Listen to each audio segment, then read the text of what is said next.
Hi, my name is Catherine Jewett, and here's my video report for experiment 6, chemical equilibriums. Okay, so here is part E from experiment number 6. So this was the overall reaction right here, and as you can see, the two reactants were clear and colorless, and then the this plus right there, okay. And then the products were red. And then to simplify it, I wrote the overall reaction. So Fe3 plus SCN turns to FeSCN 2 plus. So again, reactants clear and colorless, and then the final product was red.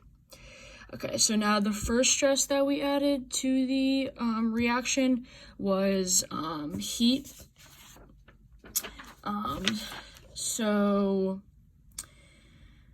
as you add heat, as you can see, we added it as a product.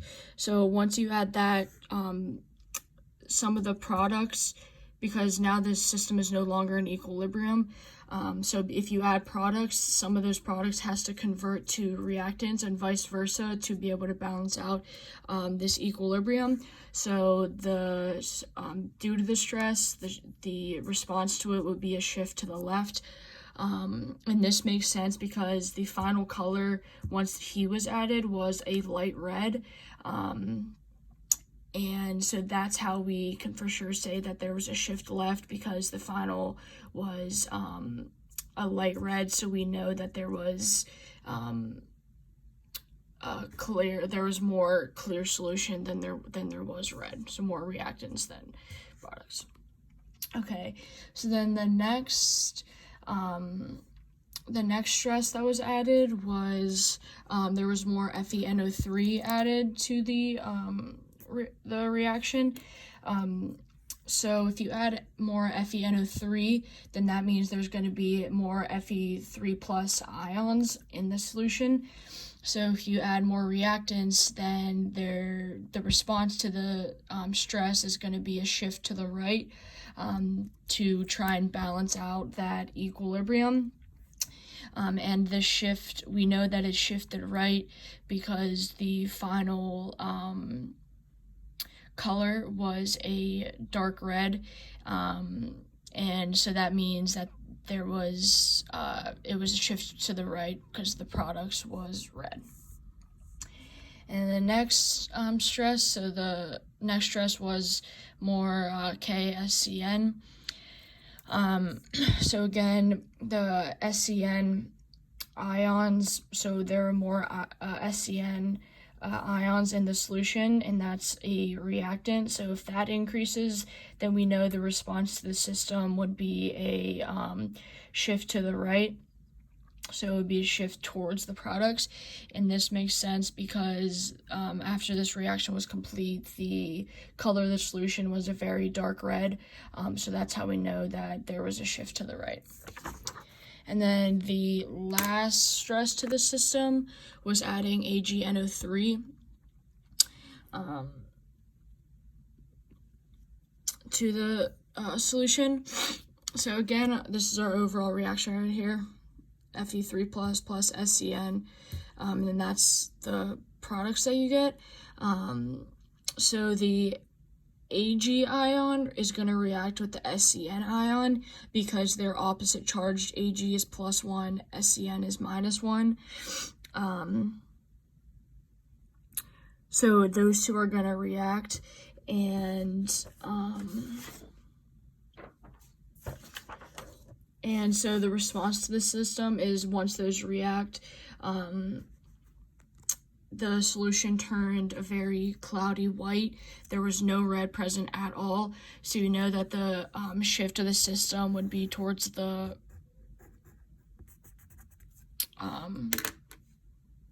reactants, causing that cloudy white solution.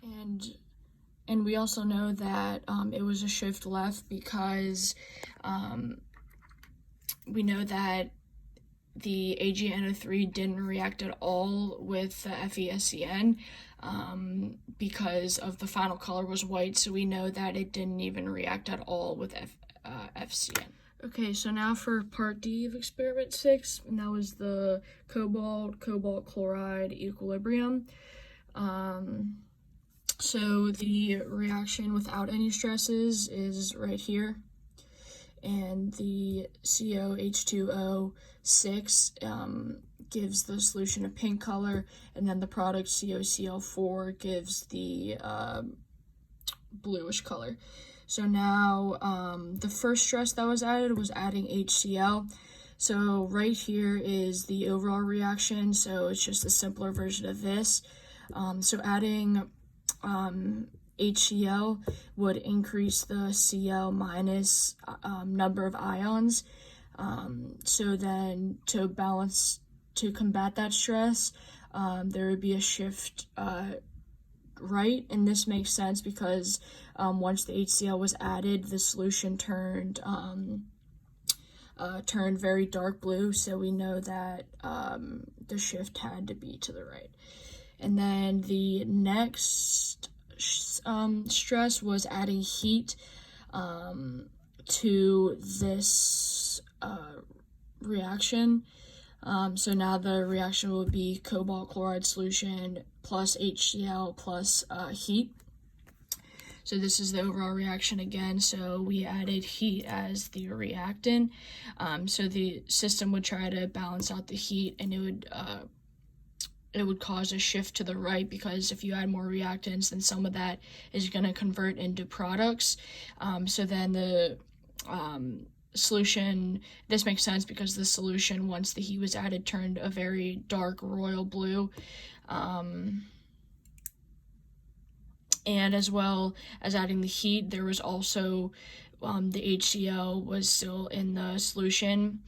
So again, there were still more Cl ions, so that's why adding the heat was darker here than when there was no heat in the first stress. And then the last stress of the system was adding ice to the system. So now it would be cobalt chloride solution plus HCl plus ice. So now that the heat is being taken out of the system, there would be a shift left to the products would have to fill some of that reactant. And so the overall shift of the system would be left to combat that stress, and this makes sense because the final solution was a light purplish-y solution, and we know that the reactant was gave that pinkish color. Okay, part A of experiment 6, acetic acid and acetate. So here, this top reaction is the reaction with 0.1 molar of acetic acid and water, and the acetic acid is clear. So acetic acid plus water turns to this and this. So this right here, it partially ionizes, and then for the added stress, would be the sodium acetate solution. Right here.